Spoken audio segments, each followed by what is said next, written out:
Bonsoir à tous, j'espère que vous allez bien. Alors aujourd'hui, je vais faire une petite vidéo encore pour vous parler d'une amie qui m'a raconté une histoire. Alors en fait, c'est une personne qui entreprend beaucoup, qui fait de l'entrepreneuriat. Elle est salariée et en même temps aussi elle fait de l'entrepreneuriat.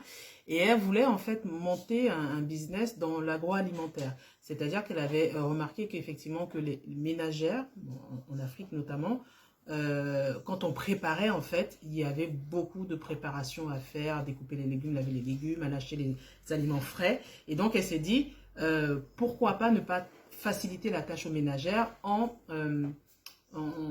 faisant en sorte que les préparations soient beaucoup plus rapides. Par exemple, quand on a besoin du gombo, que le gombo est déjà découpé, il est déjà sous vide, les oignons, les aubergines, je ne sais pas, tous les légumes en tout cas qu'on utilise, qui soient déjà mis sous vide, déjà découpés, pour certains pré-cuits, comme ça permet effectivement de faire des sauces assez rapides quand on finit la journée, de ne pas rester des heures et des heures dans la cuisine.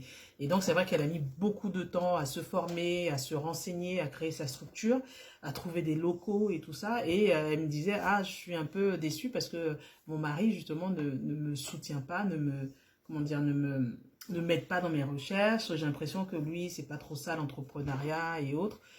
Et tout, je dis, ah oui, effectivement, tu sais, c'est pas évident parce qu'il y a des gens qui ont une appétence pour l'entrepreneuriat, il y en a d'autres non. Donc, c'est pas parce qu'ils ne te donnent pas des mots d'encouragement et tout ça que ça veut dire qu'ils ne s'intéressent pas à ce que tu fais. C'est-à-dire que peut-être que, bon, c'est pas son domaine, il n'a pas envie de s'impliquer plus que ça, mais bon, voilà, de temps en temps, je pense que de façon ponctuelle, quand tu as besoin de lui, il est là. Mais voilà, c'est pas son domaine de prédilection, donc il va pas forcément faire beaucoup plus de choses que ça. Après, je lui dis, bon, écoute, après, je pense qu'il y a d'autres solutions pour que tu restes focalisé sur ton projet.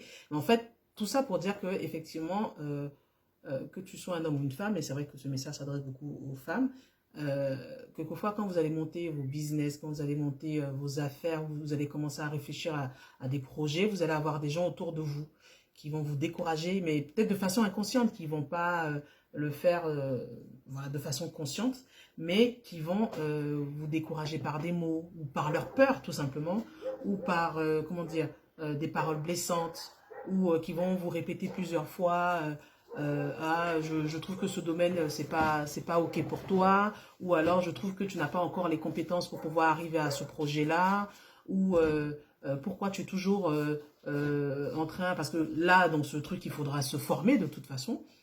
Quand vous êtes en train de vous former ou autre, cette personne, peut-être ça peut être votre frère ou alors votre soeur qui va dire, oui, mais tu es toujours en train de regarder ces vidéos, tu es toujours en train de faire cette formation, tu es toujours en train d'aller parler à cette personne-là qui te donne aussi des motivations. Donc, n'écoutez pas tout ça. Pour moi, en fait, il y a trois choses que vous devez faire quand vous devez vous focaliser sur votre projet, sur vos projets en tout cas. Après, la famille est bienveillante de toute façon, elle essaiera toujours d'avoir des mots doux, d'encouragement, mais elle ne sera jamais à votre place. Elle ne sait pas ce qui se passe dans votre tête, pourquoi vous avez choisi ce projet-là. Donc la première des choses à faire pour moi, c'est de se focaliser vraiment sur ce projet, se focaliser sur soi. C'est vous qui savez pourquoi vous avez voulu faire ce projet-là, c'est vous qui savez ce qui vous tient vraiment à cœur avec ce projet-là. Donc il faut rester vraiment focus, quoi que vous entendiez, quoi qu'il se passe, il faut vraiment rester focus. Une deuxième chose qu'il faut faire pour moi, c'est de se former.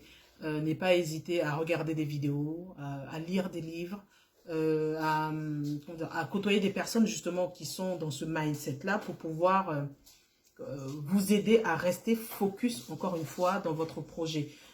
Et en plus, il ne faut jamais arrêter de se former, il faut toujours apprendre, toujours apprendre. Donc, si vous passez des heures sur des vidéos, si vous passez des heures dans les livres, vous en tirez toujours de gros bénéfices. Donc, n'hésitez pas. Et une troisième des choses, une petite solution que vous pouvez faire aussi, c'est de trouver un mentor ou alors des personnes effectivement qui sont dans ce domaine, dans le domaine que vous voulez faire et qui vont vous motiver, qui vont vous dire des paroles d'encouragement, des paroles de motivation, des paroles quand ça ne va pas trop, que vous êtes un peu en dessous, qui vont vous dire non, c'est pas grave, tu sais, moi aussi je suis passé par là, tiens bon, vous allez passer le cap, voilà. Donc il faut vraiment s'entourer de personnes qui vont vous donner des ondes positives. Parce que si vous restez qu'avec des personnes qui vont vous donner que des ondes négatives, qui vont vous critiquer, qui vont vous donner des mauvaises paroles, ça va vous décourager. Au final, vous allez abandonner. Ils vont vous dire, bah, tu vois, finalement, j'avais raison, ce projet n'était pas pour toi.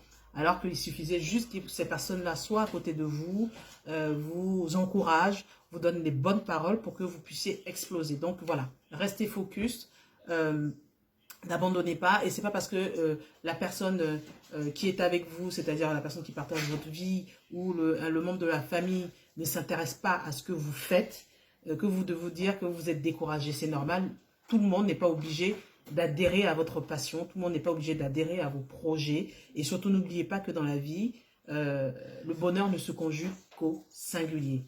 Le bonheur ne se conjugue qu'à la première personne du singulier, c'est-à-dire que trouvez d'abord votre voie, trouvez d'abord votre propre bonheur pour pouvoir le rayonner et donner aussi aux autres. Donc, restez focus sur ce que vous voulez faire. Après, quel que soit le résultat, que vous ayez réussi ou qu'il y ait un échec, et encore un échec, c'est aussi une réussite, mais d'une autre façon. Donc, restez focus. J'espère qu'en tout cas, cette petite vidéo de motivation vous aura plu. N'hésitez pas à la partager. N'hésitez pas à vous abonner sur ma page Femme Moderne et Indépendante et aussi sur ma page YouTube Patricia, sur ma page YouTube Femme Moderne et Indépendante. Et on se dit à bientôt. Bonne soirée à tous. Au revoir.